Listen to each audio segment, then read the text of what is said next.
he can push us all. He wants to demonstrate that through force, he can make a farce of the UN.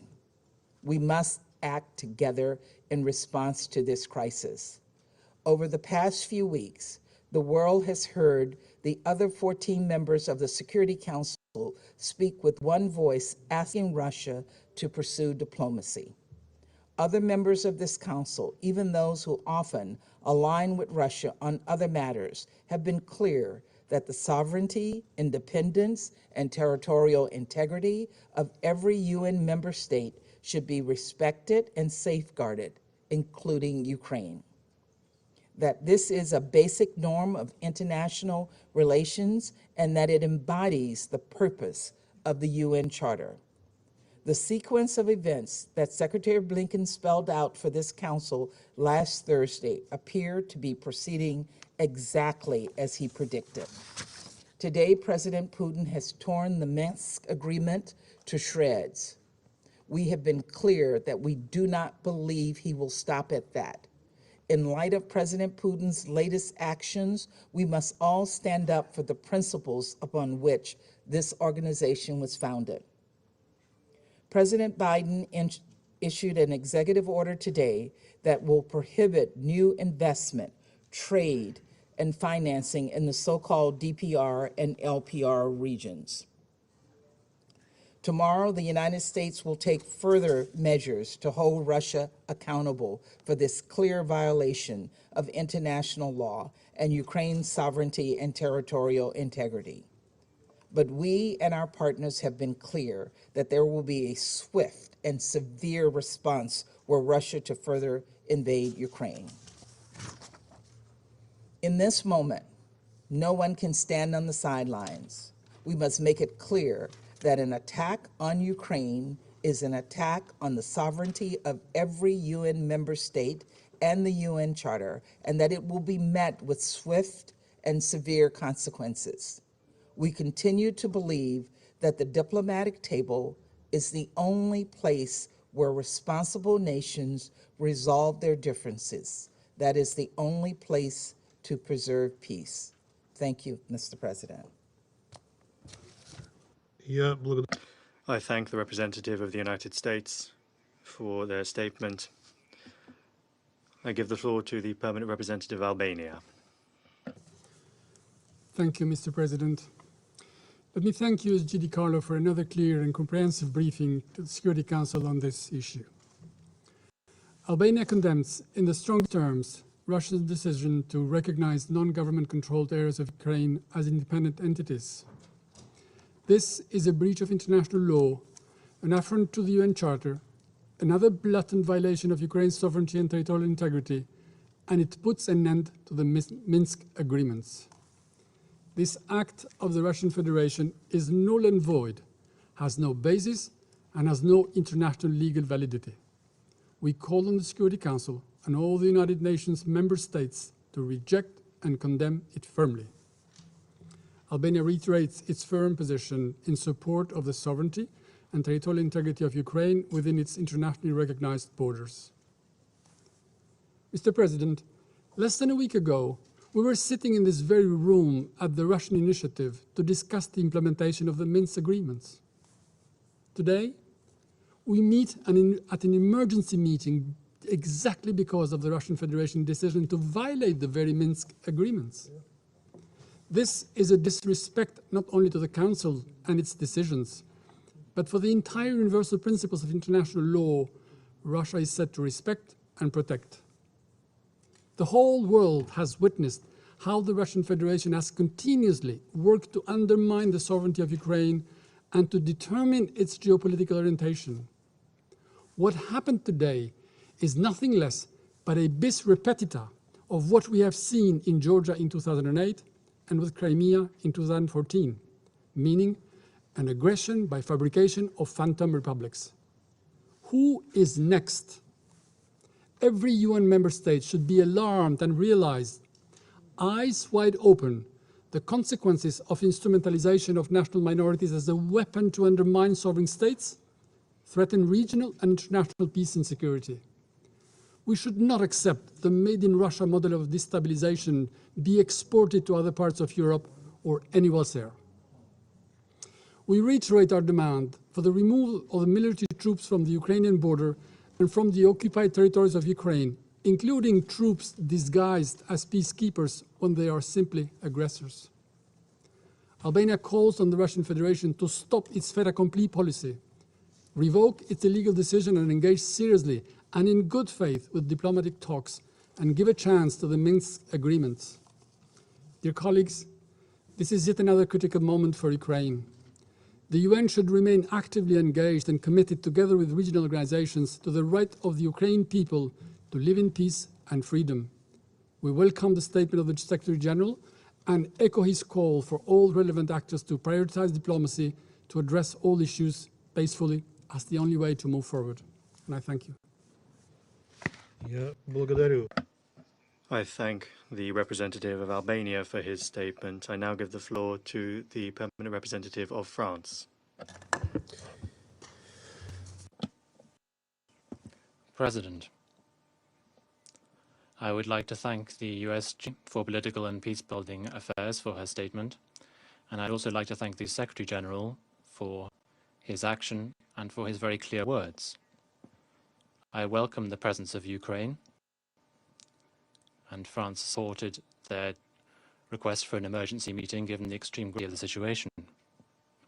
France condemns Russia's recognition of the separatist eastern regions of Ukraine. This is not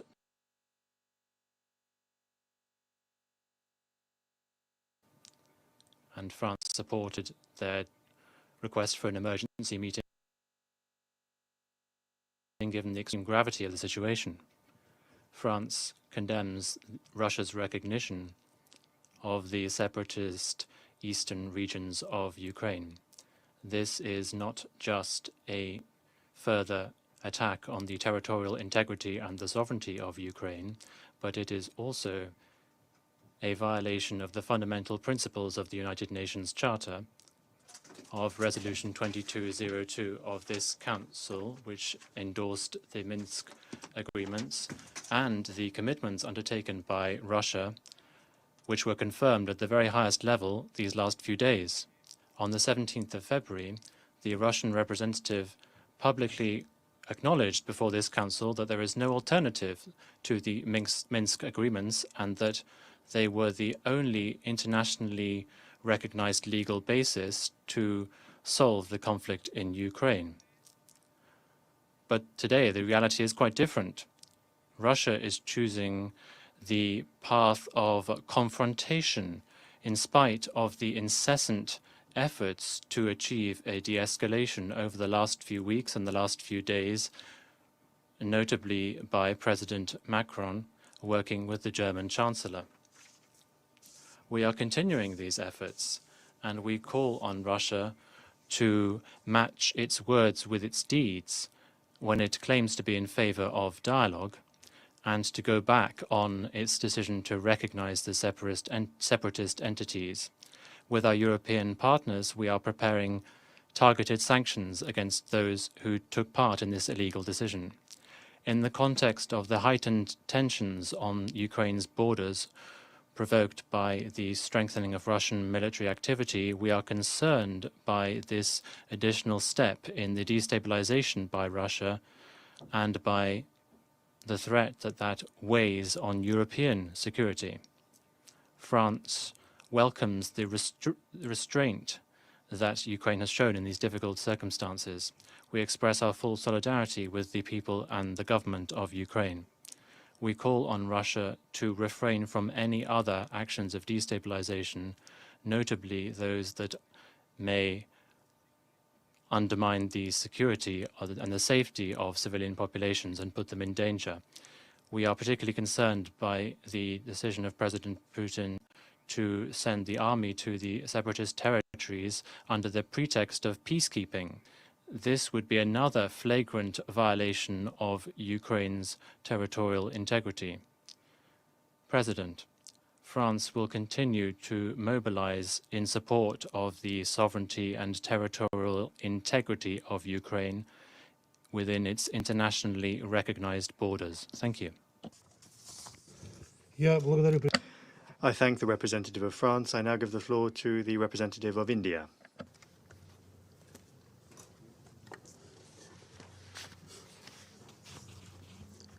Thank you, Mr. President. Let me begin by thanking Under-Secretary General Rosemary DiCarlo for her briefing. We have been closely following the evolving developments relating to Ukraine, including developments along the eastern border of Ukraine and the related announcement by the Russian Federation. The escalation of tension along the border of Ukraine with the Russian Federation is a matter of deep concern. These developments have the potential to undermine peace and security of the region. We call for restraint on all sides. The immediate priority is de-escalation of tensions, taking into account the legitimate security interests of all countries and aimed towards securing long-term peace and stability in the region and beyond. We are convinced that this issue can only be resolved through diplomatic dialogue. We need to give space to the recent initiatives undertaken by parties which seek to diffuse tensions. In this context, we welcome the intense efforts underway, including through the Trilateral Contact Group and under the Normandy format. We need parties to exert greater efforts to bridge divergent interests. We cannot afford to have a military escalation. As we have emphasized before, the Minsk agreements provide a basis for a negotiated and peaceful settlement, and we need greater efforts to find common ground to facilitate the implementation of the provisions of the Minsk agreements, including key security and political aspects. As we have time and again emphasized, constructive diplomacy is the need of the hour to avoid scaling up of tensions. The safety and security of civilians are essential. More than 20,000 Indian students and nationals live and study in different parts of Ukraine, including in its border areas. The well-being of Indian nationals is a priority to us. In conclusion, we strongly emphasize the vital need for all sides to maintain international peace and security by exercising the utmost restraint and intensifying diplomatic efforts to ensure that a mutually amicable solution is arrived at the earliest. I thank you. Я благодарю I thank the representative of India for his statement. I give the floor to the permanent representative of Brazil. Thank you very much, Mr. President. Let me start by thanking USG Rosemary DiCarlo for the updates she has brought to the Council tonight. Mr. President, when this organization was established in 1945, it entrusted the Security Council with the primary responsibility for the maintenance of international peace and security. Tension in and around Ukraine is being aggravated on a daily, indeed hourly, basis, making this habitual quotation from the Charter of extraordinary importance and relevance. We are all aware how critical the situation has become. Brazil is following the latest developments with extreme concern. In the present circumstance, we in this Council, in representation of the international community, must reiterate calls for immediate de-escalation and our steadfast commitment in support of political and diplomatic efforts to create the conditions for a peaceful solution to the crisis. The collective security system of the United Nations rests ultimately on the pillar of international law. This, in its turn, rests upon core principles enshrined in the Charter, the sovereign equality and the territorial integrity of member states, the restraint in the use or in the threat of use of force, and the peaceful settlement of disputes. Yet this pillar and principles will not yield results unless legitimate concerns of all parties are taken into consideration, and unless there is full respect for the Charter and for existing commitments such as the Minsk agreements. In this vein, we renew our appeal to all concerned parties to maintain dialogue in a spirit of openness, understanding, flexibility, and a sense of urgency to find ways for a lasting peace in Ukraine and in the wider region. A first inescapable objective is an immediate ceasefire, with a comprehensive disengagement of troops and military equipment on the ground. Such a military disengagement will be an important step to build trust among the parties, to strengthen diplomacy, and to seek a sustainable solution for the crisis. We firmly believe that this Council must live up to its core responsibility to help the parties engage in a meaningful and effective dialogue so as to achieve a solution that effectively addresses the security concerns within the region. Make no mistake, at the end of the day, we are talking about the lives of innocent men, women, and children on the ground. I thank you, Mr. President. Я благодарю. I thank the representative of Brazil for his statement. I now give the floor to the permanent representative of the United Kingdom. Mr. President, we meet this evening because earlier today, President Putin announced the Russian Federation's recognition of the independence of the so-called Donetsk People's Republic and Luhansk People's Republic, and issued a decree to send Russian military forces into Ukraine as so-called peacekeepers. Colleagues, the actions Russia has chosen today will have severe and far-reaching consequences. First, to human life.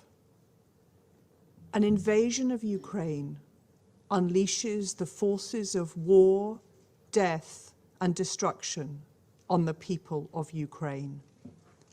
The humanitarian impact will be terrible on civilians fleeing the fighting. We know that women and children will suffer most.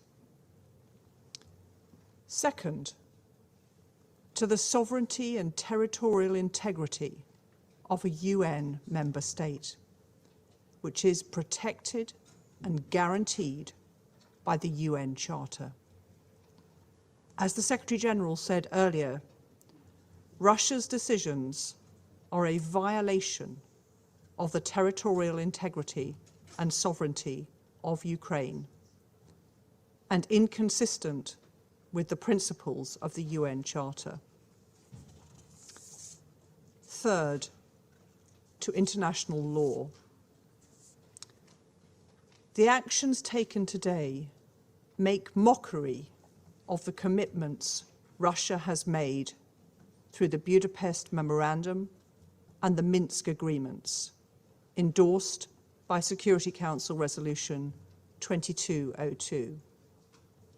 In seeking to redraw borders by force, Russia's actions show blatant contempt for international law. The United Kingdom will be announcing new sanctions on Russia in response to its breach of international law and attack on Ukraine's sovereignty and territorial integrity. There will be severe economic consequences to its actions. Colleagues, now more than ever, the Council must shoulder its responsibilities for peace and security and defend the principles of the UN Charter.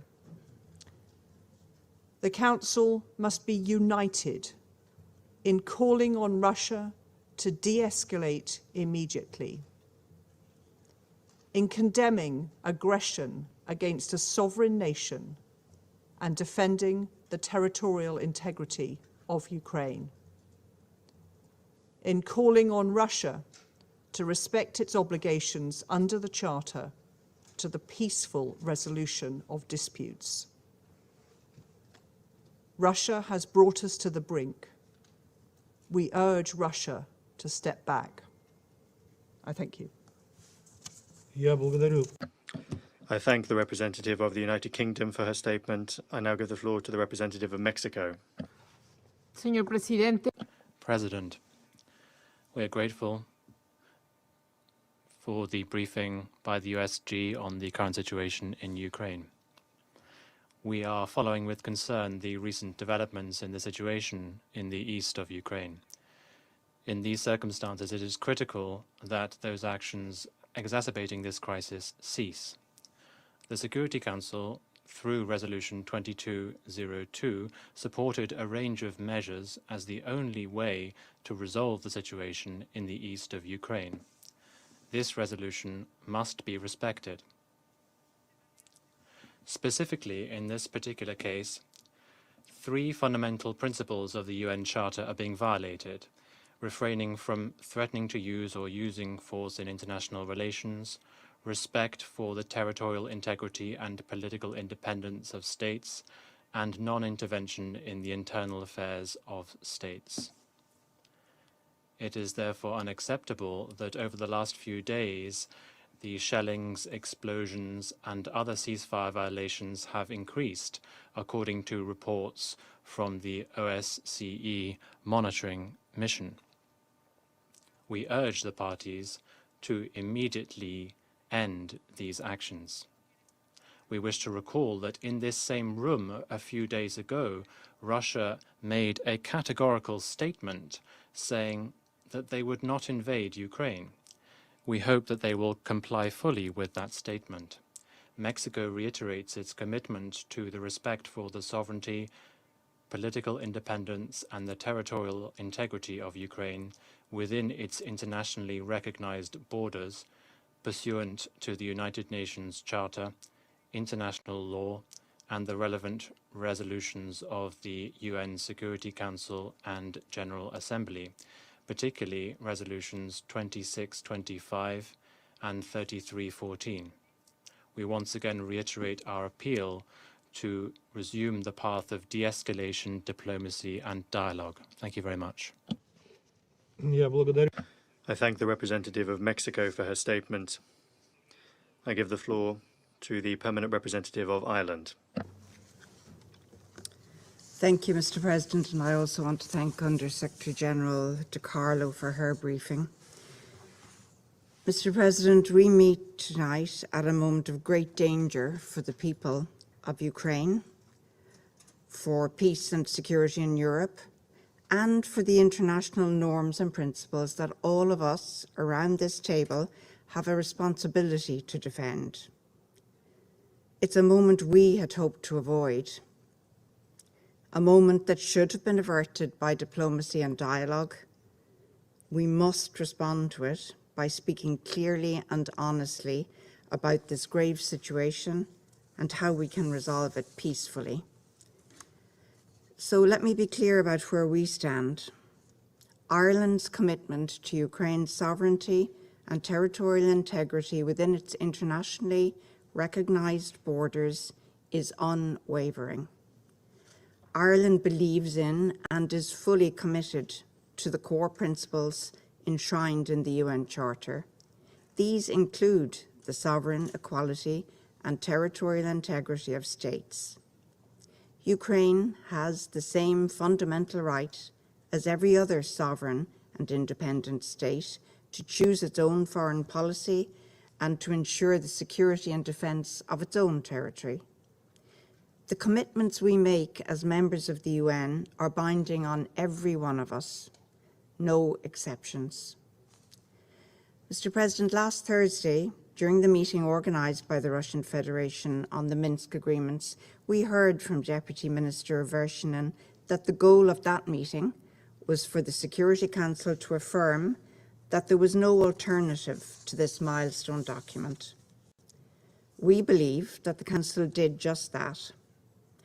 Yet now, 4 days later, President Putin has decided to recognise as independent entities the non-government controlled areas of Donetsk and Luhansk, and to order troops into those 2 regions of Ukraine. This is the second time in less than 10 years that the Russian Federation has violated Ukraine's sovereignty and territorial integrity. It is a flagrant violation of international law. In taking this unilateral step, Russia has abandoned the Minsk agreements and cast into doubt all the diplomatic efforts of past weeks. Ireland commends Ukraine for the restraint it has shown in the face of Russia's military build-up at its border and the provocation of the recognition of the Donetsk and Luhansk regions. Ireland, along with our EU partners, supports a clear and unequivocal response to this violation of Ukraine's sovereignty. The Russian Federation's unilateral actions serve only to further raise tensions. Ireland once again calls for calm, de-escalation, and the pursuit of diplomacy. Even if that call has not yet been heard, it's a call worth making again tonight. We need to see sustained and credible moves on the ground toward de-escalation of this crisis. We urge Russia to reverse the recognition, withdraw its military forces, and return to discussions within the Normandy format.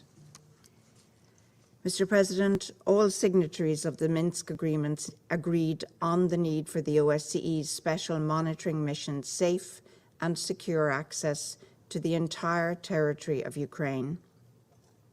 The mandate of the SMM was agreed by all 57 OSCE participating states. At this sensitive time, it is imperative that the SMM be given the full access agreed in its mandate. We commend those who have engaged in dialogue and urge them to redouble their efforts to seek a peaceful resolution to this perilous situation. We owe nothing less to the people of Ukraine. We call on all parties to ensure the protection of civilians, as well as refraining from any actions that would escalate the situation. Mr. President, Ukraine has already endured 8 years of bitter conflict with over 14,000 lives lost. The people of eastern Ukraine in particular have suffered from years of insecurity, humanitarian crisis, and human rights violations and abuses. This Council and its members have the responsibility to work to resolve this conflict, rather than yield to a grim new chapter which will inflict further misery on Ukraine and its people. This is the time to show the courage to pull back from the precipice and return to dialogue and diplomacy. Mr. President, we all need to demonstrate our faith in the value of diplomacy tonight. Thank you. Я благодарю. I thank the representative of Ireland for her statement. And I give the floor to the permanent representative of the United Arab Emirates. Thank you, Mr. President. And at the outset, I'd like to thank Under-Secretary General for Political and Peacebuilding Affairs, Ms. Rosemary DiCarlo, for her updates and briefing this evening. And I'd like to refer to the statement that the UAE delivered in this chamber on 17th February on the same subject. I'd like to emphasize once again the importance of de-escalation and restraint to maintain regional and international security and stability. We believe now is the time to engage constructively and in good faith to address the current situation and mitigate its impact, of course, on any civilians and civilian infrastructure, and to chart a diplomatic path forward. Mr. President, the UAE reiterates the importance of dialogue, as others have said, de-escalation, diplomacy, and to continue all efforts to reach a peaceful solution consistent with international law and the Charter of the United Nations, particularly the principles of territorial integrity, independence, sovereignty, and good neighborliness. And we believe the Minsk agreements form a good basis for that, and that adherence to these principles is indeed a sustainable pillar of a peaceful pathway forward. And I thank you. Я благодарю. I thank the representative of the United Arab Emirates for her statement. I give the floor to the permanent representative of Kenya. Thank you, Mr. President. I thank Under-Secretary General Rosemary DiCarlo for her briefing. We meet tonight on the brink of a major conflict in Ukraine. The diplomacy we urged on the 17th of February is failing. The territorial integrity and sovereignty of Ukraine stands breached. The Charter of the United Nations continues to wilt under the relentless assault of the powerful. In one moment, it is invoked with reverence by the very same countries who then turn their backs on it in pursuit of objectives diametrically opposed to international peace and security. In the last two meetings on the situation in Ukraine and the buildup of forces by the Russian Federation, Kenya urged that diplomacy be given a chance. Our cry was not heeded, and more importantly, the Charter's demand for states to settle their international disputes by peaceful means in such a manner that international peace and security and justice are not endangered has been profoundly undermined. Today, the threat or use of force against the territorial integrity and political independence of Ukraine has been effected. Kenya is gravely concerned by the announcement made by the Russian Federation to recognize Donetsk and Luhansk regions of Ukraine as independent states. In our considered view, this action and announcement breaches the territorial integrity of Ukraine. We do not deny that there may be serious security concerns in these regions, but they cannot justify today's recognition of these regions as independent states, not when there are multiple diplomatic tracks available and underway that have the ability to offer peaceful solutions. Mr. President, this situation echoes our history. Kenya and almost every African country was birthed by the ending of empire. Our borders were not of our own drawing.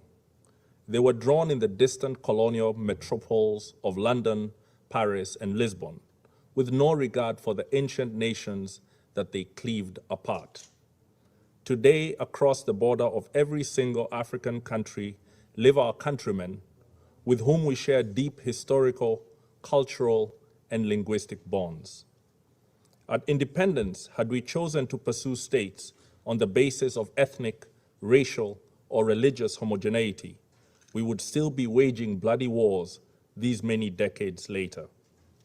Instead, we agreed that we would settle for the borders that we inherited, but we would still pursue continental political, economic, and legal integration. Rather than form nations that looked ever backwards into history with a dangerous nostalgia, we chose to look forward to a greatness none of our many nations and peoples had ever known. We chose to follow the rules of the Organization of African Unity and the United Nations Charter, not because our borders satisfied us, but because we wanted something greater, forged in peace. We believe that all states formed from empires that have collapsed or retreated have many peoples in them yearning for integration with peoples in neighboring states. This is normal and understandable. After all, who does not want to be joined to their brethren and to make common purpose with them?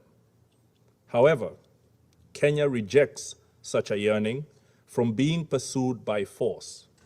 We must complete our recovery from the embers of dead empires in a way that does not plunge us back into new forms of domination and oppression. We rejected irredentism and expansionism on any basis, including racial, ethnic, religious, or cultural factors. We reject it again today. Kenya registers its strong concern and opposition to the recognition of Donetsk and Luhansk as independent states. We further strongly condemn the trend in the last few decades of powerful states, including members of this Security Council, breaching international law with little regard. Multilateralism lies on its deathbed tonight. It has been assaulted today as it has been by other powerful states in the recent past. We call on all members to rally behind the Secretary General in asking him to rally us all to the standard that defends multilateralism. We also call on him to bring his good offices to bear to help the concerned parties resolve this situation by peaceful means. Let me conclude, Mr. President, by reaffirming Kenya's respect for the territorial integrity of Ukraine within its internationally recognized borders. Thank you. Я благодарю. I thank the representative of Kenya for his statement. I give the floor to the permanent representative of Ghana. Thank you very much, Mr. President. And I would also begin by, first of all, thanking USG Rosemary DiCarlo for her briefing to the Council. Mr. President, the decision by the Russian Federation to recognize the non-government-controlled regions of eastern Ukraine and to send in troops have stunned the world. Ghana deeply regrets the decision of the Russian Federation to turn its back on the Minsk agreements and the dialogue required to address concerns over the implementation of the agreements. When Ghana joined this organization in 1957, we were under no illusions that the international order was perfect.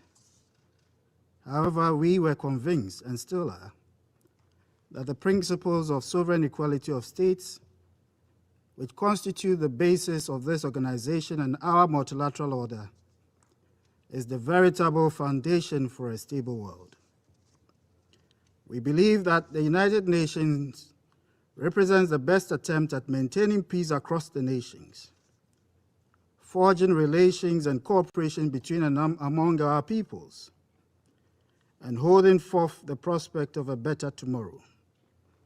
It is for this reason that Ghana, like many other members of the organization, has solemnly committed itself to uphold the Charter and international law.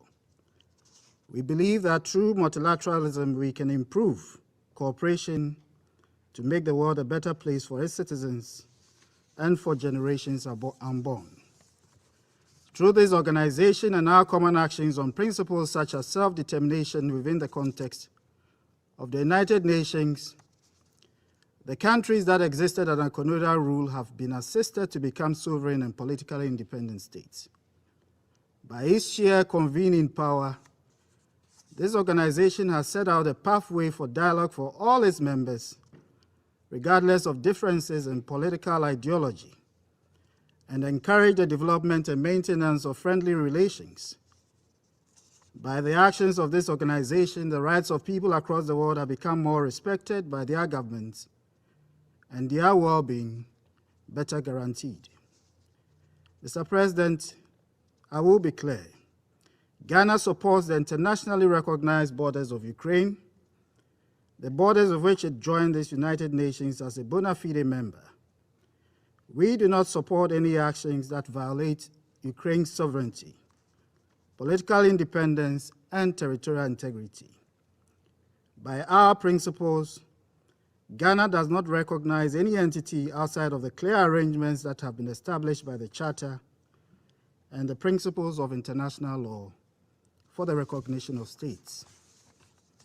As an international community, we have pulled back from many dangerous scenarios when logic and reason have prevailed. And on this occasion, we re-echo the voice of the Coalition of Peace for Restraint by all parties. While the sound of war may be loud, the voice of peace runs deeper. We urge restraint on all unsettled but accepted situations across the globe and remind member states of the need to protect the collective security mechanism, which requires adherence to the core principles of the Charter and international law.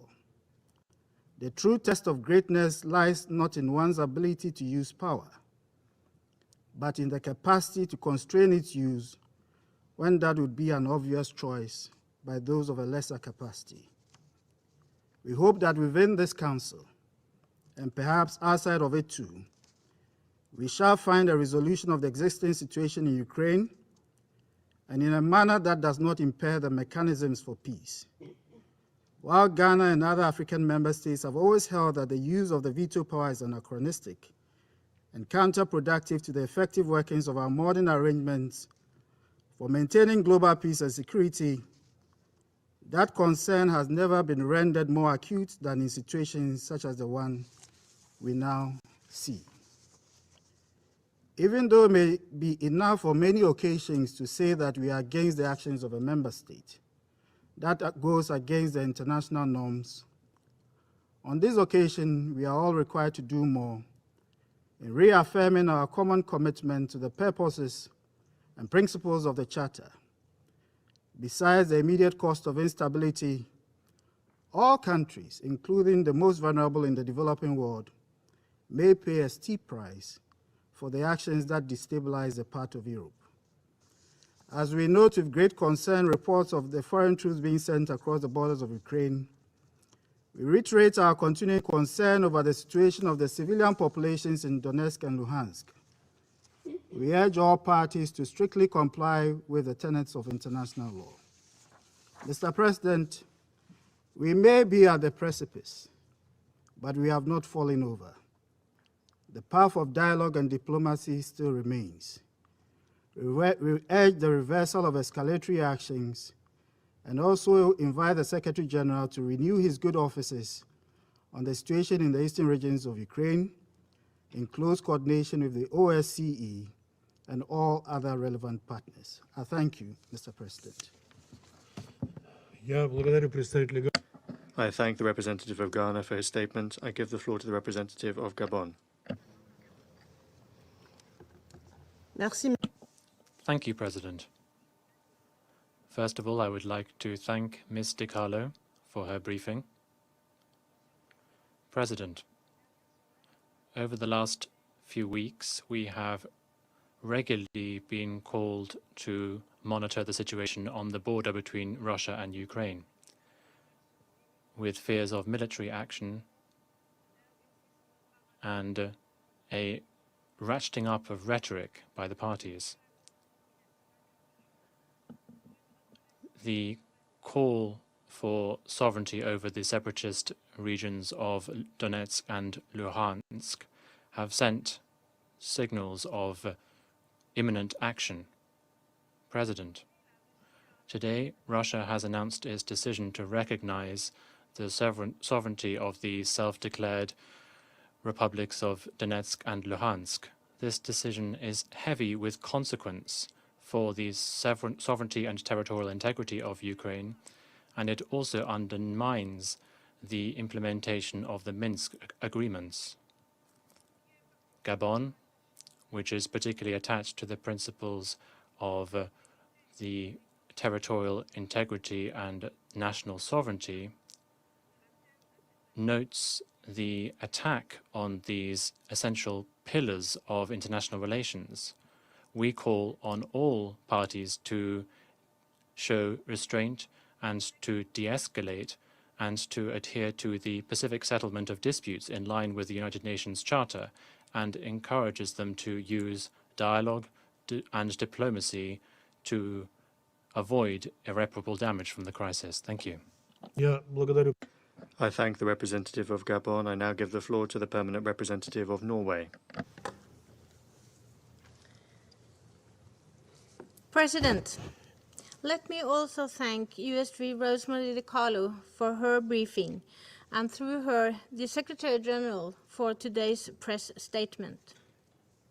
We are gathered here this evening because of the Russian Federation's violation of the core principle on which this organization is built, the sovereign equality of all its members.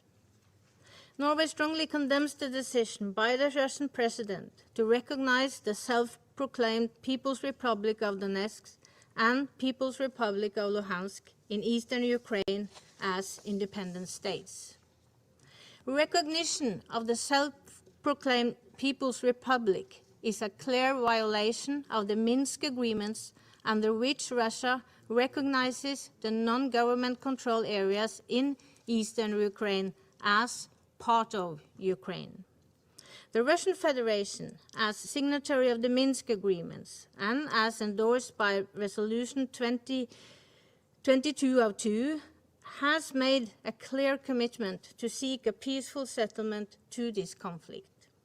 And recognition of the self-proclaimed People's Republics runs directly contrary to the work of the Normandy format and the trilateral contact group towards a negotiated peace. Furthermore, Russia's actions constitute a clear violation of international law. It has chosen unilateral action and military threats rather than diplomacy and dialogue. Norway urges Russia, as a party to the conflict, to fulfill its commitments to abide by international law and to return to the path of diplomacy. Russia's continued massive military buildup in and around Ukraine remains an issue of grave concern. Norway urges Russia to de-escalate by withdrawing its military forces from within Ukraine and from the vicinity of its borders. We commend Ukraine's posture of restraint in the face of continued provocation and destabilization efforts. Russia's decision to deploy forces in eastern Ukraine is unjustified and irresponsible, as it further increases tension. We are facing the prospect of a war that would not only threaten Europe's security architecture, but would also lead to unparalleled suffering for the civilian population. Norway calls on Russia to strictly respect and fully adhere to international humanitarian law. We call upon all parties to protect civilians, including humanitarian personnel and civilian infrastructure, and to facilitate safe, rapid and unhindered humanitarian access to those in need in Ukraine. President, let me conclude by again reiterating Norway's unwavering support for Ukraine's sovereignty and territorial integrity within its international recognized borders. Let me finally recall the principles and purposes of the UN Charter, which are now under threat by the action of the Russian Federation in and around Ukraine. Thank you. I thank the representative of Norway for her statement. I give the floor to the permanent representative of China. Thank you, Mr. President. Mr. President, China has been paying close attention to the latest developments of the situation in Ukraine. We fully elaborated on our position at the previous two meetings of the Council on this topic. At present, all parties concerned must exercise restraint and avoid any action that may fuel tensions. We welcome and encourage every effort for a diplomatic solution and call on all parties concerned to continue dialogue and consultation and seek reasonable solutions to address each other's concerns on the basis of equality and mutual respect. The current situation in Ukraine is a result of many complex factors. China always makes its own position according to the merits of the matter itself. We believe that all countries should solve international disputes by peaceful means in line with the purposes and principles of the UN Charter. I thank you, Mr. President. I thank the representative of China for his statement. I shall now make a statement in my capacity as the representative of the Russian Federation. Distinguished colleagues, we've just now heard a number of highly emotional statements, categorical assessments and far-reaching conclusions related to the signing today by Russia's president of decrees recognizing the Lugansk and Donetsk People's Republics.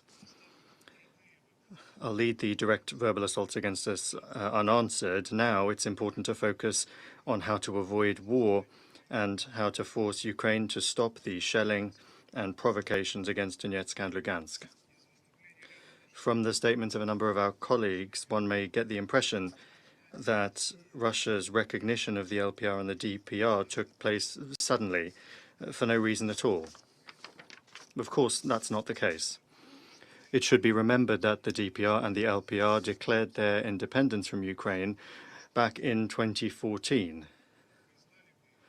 But we only recognize them now, despite the higher level of support for doing so, both in the republics themselves and in Russian society from the very beginning. At the time, the hope won out that the Ukrainian Maidan regime would think again and would stop talking to their own citizens in the east in the language of cannons and shooting and threats and shelling. Time and again, we firmly asked Kiev to listen to the aspirations of the people living in Donbass and the Russian-speaking residents of the country, to respect their entirely legitimate desire to use their mother tongue and to teach their children in that language, and also to honor the memories of those who liberated the land from fascists rather than those who fought on the side of fascists and had a hand in the killing of hundreds of thousands of people during the Second World War. After Ukrainian military adventures butted up against the determination of the people of Donetsk and Lugansk to defend their lands, the Minsk agreements were signed and the package of measures was adopted with the aim of implementing it. There was once again hope for peace and that the Maidan authorities would be sensible, having exhausted the desire to submerge Donetsk and Lugansk in blood. There was a particularly great amount of hope invested in the election in 2019 of a new president of Ukraine, who promised at long last to establish peace in Donbass. However, those who hoped that the Ukrainian authorities would take a peaceful stance were unfortunately mistaken. Kiev not only very quickly returned to its bellicose rhetoric and continued the shelling of civilians, but also did everything it could to sabotage and ultimately destroy the Minsk agreements. And most importantly here is the flat refusal of Kiev to speak directly with the representatives of Donetsk and Lugansk, despite the fact that this requirement is a central structural element of the package of measures. An unambiguous confirmation of an unwillingness to engage in that dialogue is something we've heard repeatedly from Ukrainian leaders in the last few days, including from the permanent representative of Ukraine during the Security Council meeting that we convened on the 17th of February to discuss the implementation of the Minsk agreements. After that, it became clear once and for all that Ukraine did not intend to implement the Minsk agreements, and I would like to recall and remind my colleagues on the Security Council that in all other conflicts, be it Libya, Syria, or Yemen, we all demand and call for direct dialogue between the parties to the conflict. And it's only in Ukraine, for example, the Ukraine that is for some reason an exception to this rule. From some statements today, one may understand that a number of our colleagues are ready to bury the Minsk agreements. However, I would like to remind you that when the Minsk agreements were concluded, the LPR and the DPR had already declared their independence. The fact that Russia today recognized that in no way changes the makeup of the parties to the Minsk agreements, because Russia is not a party to the Minsk agreements. We have repeatedly declared this, and in so doing, in this regard, nothing has changed. It's another matter that the Minsk agreements, part of the provisions of which were supposed to be implemented way back in 2015, have long been openly sabotaged by Ukraine with the backing of our Western colleagues. And today we can see that many colleagues want to sign up to the idea that the Minsk agreements are dead, but that's not the case. And Kiev is still bound to implement them. We remain open to diplomacy for a diplomatic solution. However, allowing a new bloodbath in the Donbass is something we do not intend to do. Unfortunately, we are forced to note the extremely negative role played in all of this by our Western colleagues, led by the USA. Instead of forcing Kiev to implement its obligations, they have merely been openly egging Ukraine on, repeating the meaningless mantra that the obligations under the Minsk agreement are not being implemented by Russia, which, as we've repeatedly underscored, is not even a party to the Minsk agreements. Moreover, while for the last few weeks already whipping up unfounded panic around the allegedly impending Russian invasion of Ukraine, our Western colleagues have been unashamedly cramming weapons into the country, sending instructors there, essentially nudging the Ukrainians who have concentrated an 120,000 strong military contingent along the contact line towards an armed provocation against Donbass. The joint efforts of the Western Ukraine have inflated an air bubble that simply had to burst. In the past weekend, there's been a sharp increase in the intensity of Ukrainian shelling of residential areas of LPR and DPR, and the 1,600 shells have been shot. Civilians have been killed. The territory of the republics has been penetrated by subversive groups who have carried out or tried to carry out sabotage of critical infrastructure. As I already said, there are casualties from among the civilian population. The LPR and DPR have declared general mobilization. It's in Russia and not Ukraine that refugees have flooded to. Over the last few days, the number of evacuated women, old people, and children has reached around 60,000 people, and Russia is hosting them and providing them with conditions for them to be housed and supported. There has also been shelling of some towns and villages on Russian territory near the border zone. And so it has become clear that Donbass is on the brink of a new Ukrainian military adventure, as was already the case in 2014 and 2015. We cannot allow that.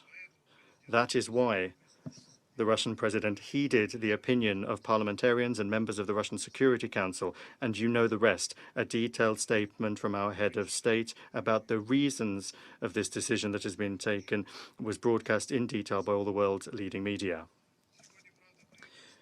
Today, it's true, we have heard an open distortion of what the president was talking about in his statement about history and the genesis of this situation, and about the fact that he allegedly said that he wants to reconstruct the Russian Empire.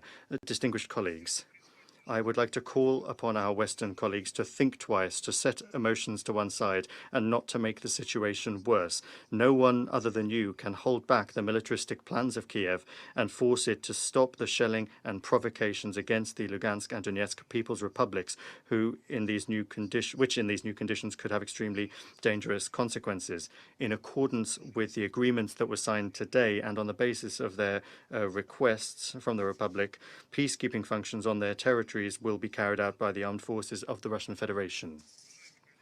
Distinguished colleagues, in conclusion, I would like to note that in today's statements, most of you did not find any place for the more than 4 million of residents of Donbass. It's as though you've been cancelling out their fates from your statements from 2014, generally calling them pro-Russian separatists.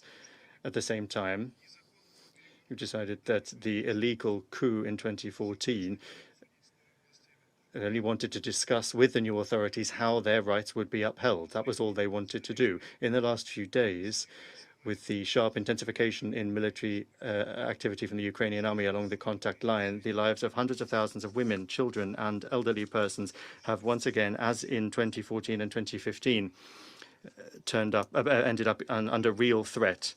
And the main aim of our decision was to protect and preserve those people. And that is more important than all of your threats. Thank you.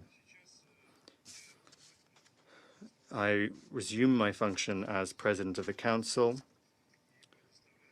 I now give the floor to the Permanent Representative of Ukraine.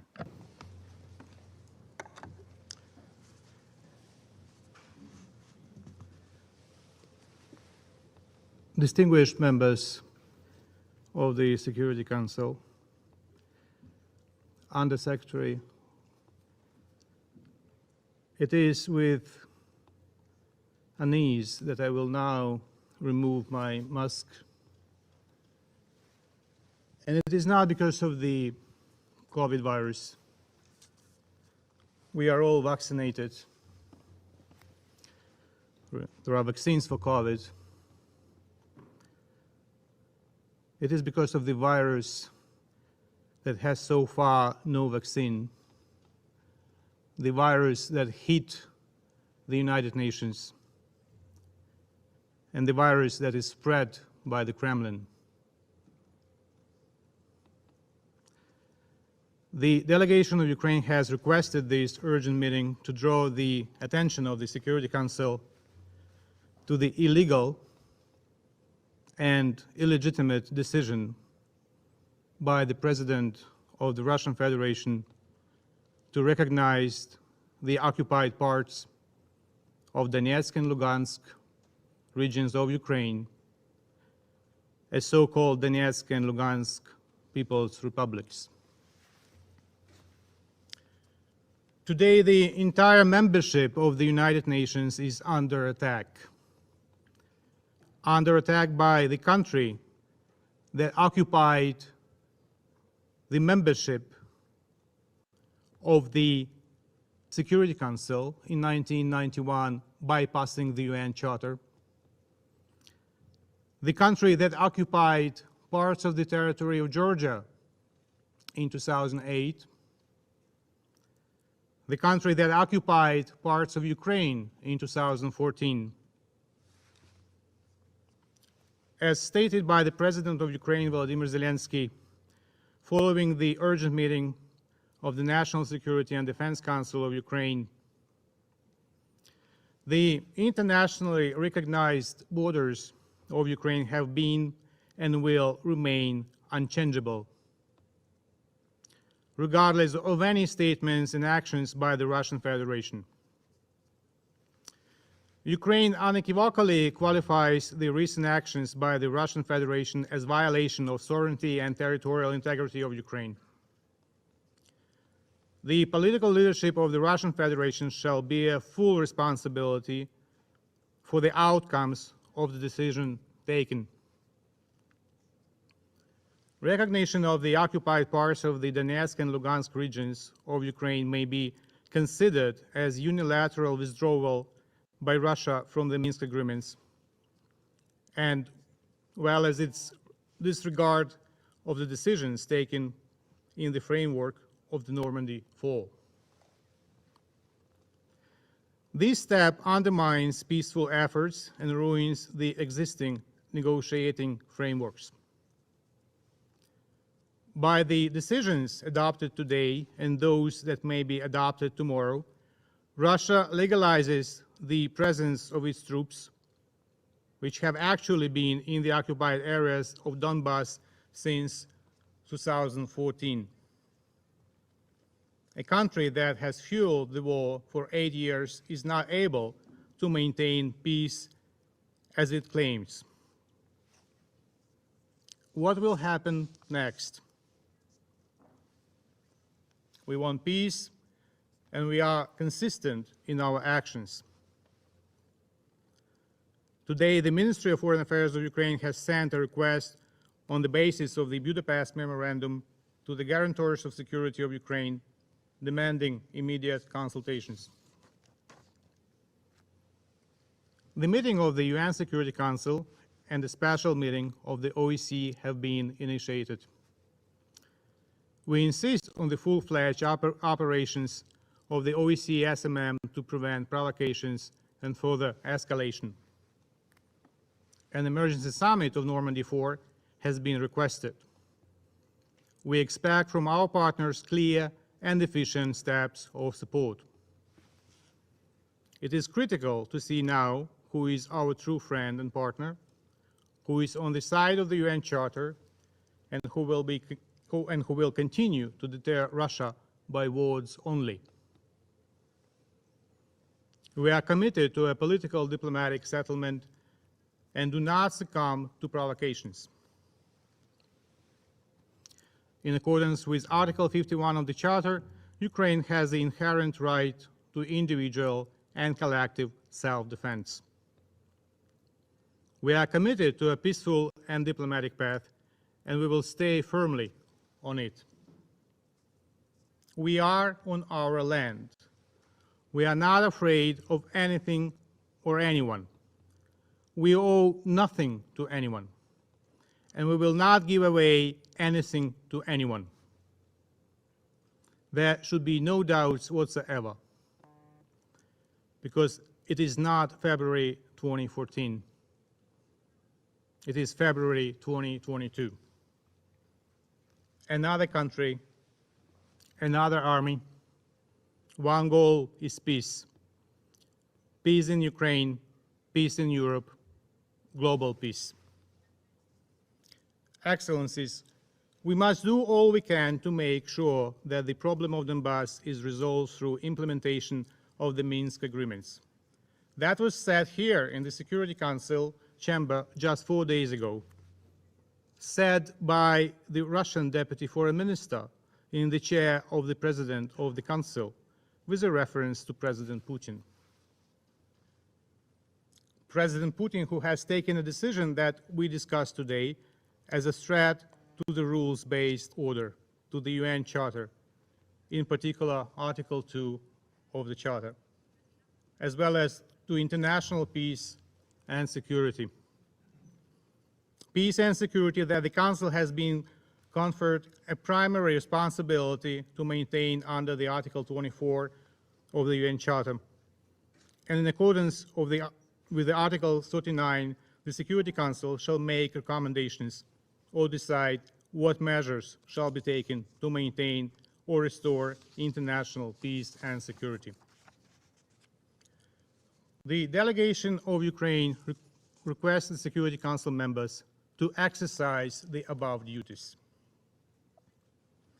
We invite the Russian Federation to reread again and again, carefully, today's statement, where the Secretary General considered the decision of the Russian Federation to be a violation of territorial integrity and sovereignty of Ukraine and inconsistent with the principles of the Charter of the United Nations, and I thank the Secretary General for this powerful statement.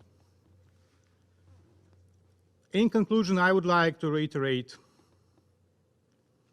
that it remains up to Russia to abandon its long-lasting strategy on Ukraine based on threat and use of force against the territorial integrity or political independence of my country, and re-engage in what we all have committed to, fundamental principles of peaceful relations enshrined in the UN Charter.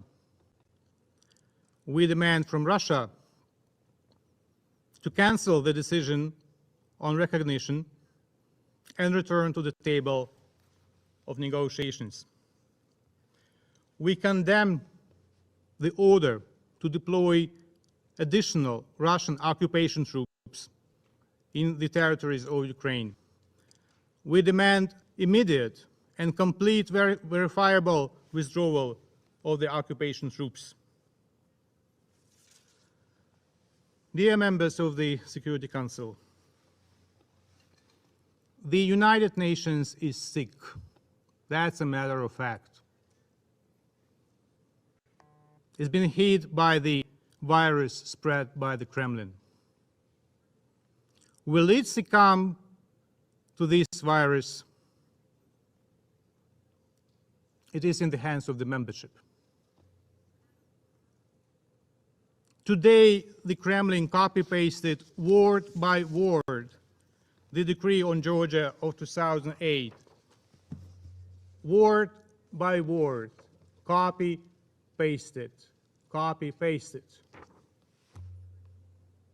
No creativity whatsoever. The copying machine in Kremlin works very well. Who is the next among the members of the United Nations?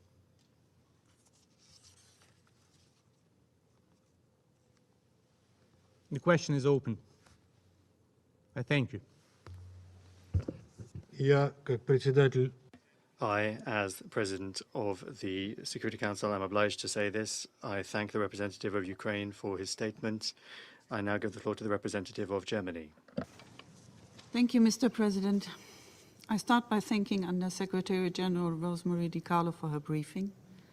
Mr. President, only 4 days after our last meeting, this Council meets again to discuss the situation in Ukraine. On Thursday, there was consensus in the Security Council that the Minsk agreements which this Council unanimously endorsed by its Resolution 2202, need to be implemented, including by the Russian Federation. Today, we are confronted with the very opposite from Russia. President Putin's decision to recognize the separatist self-declared People's Republics in eastern Ukraine is not only a blatant breach of Security Council Resolution 2202, but also of basic principles enshrined in the UN Charter. It is another flagrant and deliberate violation of Ukraine's territorial integrity after the illegal annexation of Crimea and the instigation and fueling of the armed conflict in eastern Ukraine since 2014. Russia has repeatedly insisted it was not party to the conflict. Today it unmasks itself and shows that it always has been. Mr. President, my government condemns Russia's violation of the territorial integrity and sovereignty of Ukraine in the strongest possible terms. With our allies and partners, we will take firm and adequate measures in response to Russia's breach of international law that will have serious economic, political and geostrategic consequences.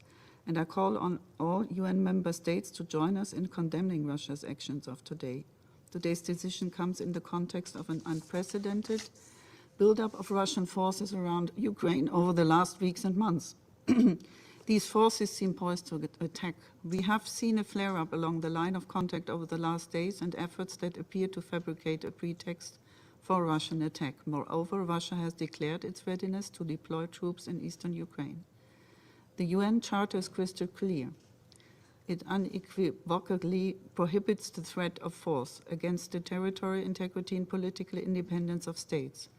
The current Russian force deployment around Ukraine can only be considered as a further threat against Ukraine's territorial integrity as a whole. Mr. President, I call on Russia to live up to its obligations as a permanent member of this Council, and I urge Russia to immediately revoke today's decisions and recommit to the Minsk agreements, and in line with the Normandy 4 and what was agreed on. Russia must not cross the international recognized borders of Ukraine. Moreover, Russia must immediately withdraw its troops from the regions bordering with Ukraine in Russia and Belarus. And I call on Russia to recommit to the rules-based security architecture in Europe, which has been built over decades. Russia's decisions have put this order under serious strain. We call upon Russia to instead return to the path of diplomacy, instead of shedding further blood. And Germany will spare no diplomatic effort in this regard, while steadfastly standing by Ukraine, its territorial integrity and sovereignty, and the Ukrainian people. Thank you. I thank the representative of Germany for her statement. There are no more names inscribed on the list of speakers. The meeting is adjourned.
There you go. That's it.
I'm alone.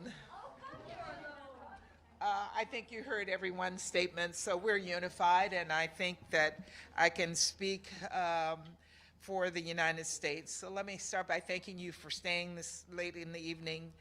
This urgent emergency meeting of the Security Council is our third meeting over the past few weeks on Russia's threat to Ukraine.